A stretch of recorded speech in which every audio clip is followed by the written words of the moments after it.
ஆவணி வந்தது புண்ணிய சதுர்த்தி நாளும் பிறந்ததம்மா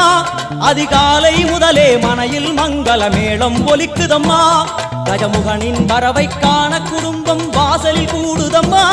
மா கோலம் இட்டொரு மனை மேல் வந்தான் ஆரத்தியாகுதம்மா கணபதி ராஜா வந்தா